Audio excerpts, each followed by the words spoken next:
kisah. Ada seorang raja yang hidup di sebuah negeri yang indah dan makmur. Pada suatu hari, ia tengah menaiki kereta dalam perjalanan menuju istana. Raja tersebut melihat seorang budak perempuan yang sangat cantik sedang duduk di pinggir jalan. Budak perempuan itu memikat hati sang raja hingga jatuh cinta dan ingin memilikinya. Akhirnya, sang raja pun mengirim seorang utusan untuk memberi hadiah kepada majikannya dan membawa budak tersebut ke istana. Kisah ini terdapat dalam buku Tales from the Land of the Sufis, karya Mojde Bayat dan Muhammad Ali Jamnia. Hari demi hari berlalu, disukai oleh seorang raja tak lantas membuat budak perempuan itu bahagia. Ia justru jatuh sakit, kehilangan berat badannya dan semakin pucat. Setiap sang raja ingin bertemu dengannya, budak perempuan tersebut selalu menolak.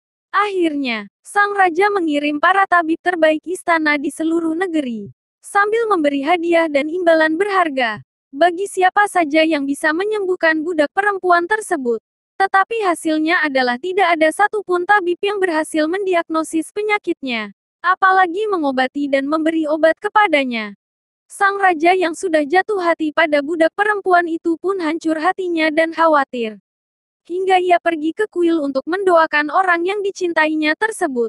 Sang raja berdiam diri berjam-jam, memohon kepada Tuhannya dari relung hati yang dalam, untuk bisa mengobati dan menyembuhkan kekasihnya itu. Karena kelelahan menangis memikirkan kekasihnya itu, raja pun tertidur, dan ternyata Tuhan yang mendengar doanya pun berbicara lewat mimpinya. Besok seorang tabib dari Tuhan akan datang ke kotamu. Ia punya obat untuk gadis itu. Esok harinya, raja pun pergi bersama para pengawalnya menuju gerbang kota untuk menunggu sang tabib. Hingga akhirnya datanglah dari kejauhan seseorang yang datang mendekat. Ketika orang itu semakin dekat, raja pun gemetar melihat sosok yang wajahnya bercahaya. Sosok sang tabib yang bercahaya pun menguasai dirinya. Dan dia pun menangis sambil berkata, "Kini aku sadar bahwa engkaulah yang kucari. Bukan gadis itu. Ia tak lain hanyalah sebuah dalih dan penyebab kebangkitanku sekarang." Raja menangis karena dia menemukan sosok pertolongan Tuhannya melalui sang tabib itu. Sang tabib kemudian dibawa ke istana, dan kepada sang raja meminta agar dibiarkan bicara berdua dengan budak perempuan tersebut.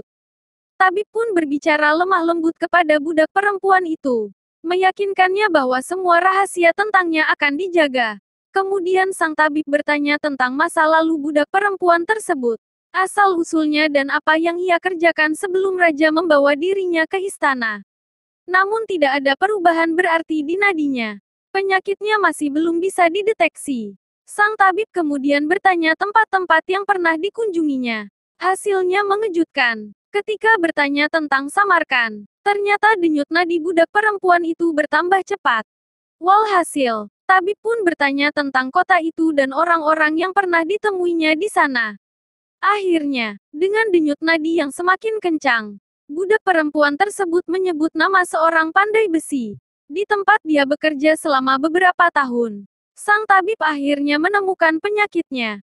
Kepada sang raja, tabib berkata, "Ini penyakit hati, bukan tubuh.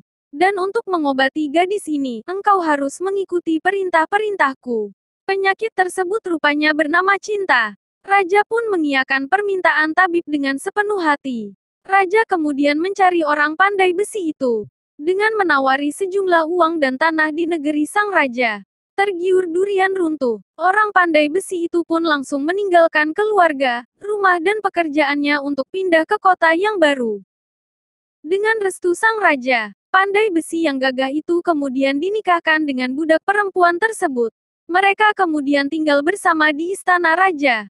Selama 6 bulan menempuh hidup baru bersama. Sang budak perempuan pelan-pelan sembuh dari sakitnya. Dan pada saat yang sama, sang raja menyuruh tabib agar membuat ramuan obat lain untuk diminum oleh sang pandai besi setiap hari.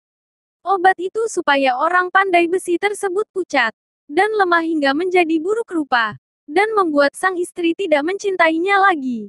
Akhirnya, suatu hari orang pandai besi itu jatuh sakit, sampai tidak pernah bangun dari tempat tidurnya, dan akhirnya meninggal. Sementara budak perempuan itu terbebas dari belenggu cinta dan penyakit yang telah membuat hidupnya susah dan menderita kesakitan yang begitu panjang.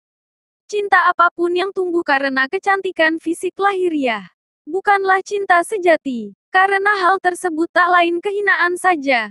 Karena cinta duniawi hanya bersifat sementara. Sedangkan dalam diri manusia, ruh dan cinta sebagai pengawalnya turun dari alam yang lebih tinggi untuk membawa hati menuju kesatuan.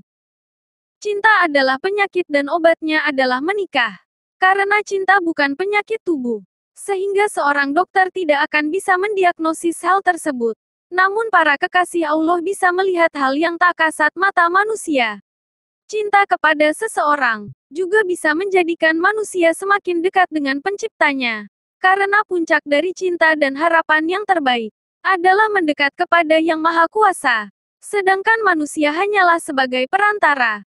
Jika hadirnya cinta seseorang atau cintamu pada seseorang bisa membuatmu semakin dekat dengan Tuhan, maka cinta tersebut layak untuk dipertahankan dan diperjuangkan. Sebaliknya, jika hadirmu dalam diri seseorang hanya untuk singgah dan memanfaatkannya, tidak untuk sungguh cinta dan menetap di hatinya, dan hal tersebut bisa membuat diri seseorang kesakitan luar biasa, maka hal tersebut adalah sebuah kehinaan. Oleh karena itu berhati-hatilah dalam memberikan perhatian dan hati pada seseorang. Karena separuh dari cinta adalah perhatian dan separuhnya lagi adalah memuliakan. Muliakanlah cintamu dengan tidak menyakiti orang yang menyayangimu. Apalagi jika dia berubah menjadi baik karena kehadiranmu. Karena hal tersebut bisa menjadi sebuah amal baik sepanjang hidup.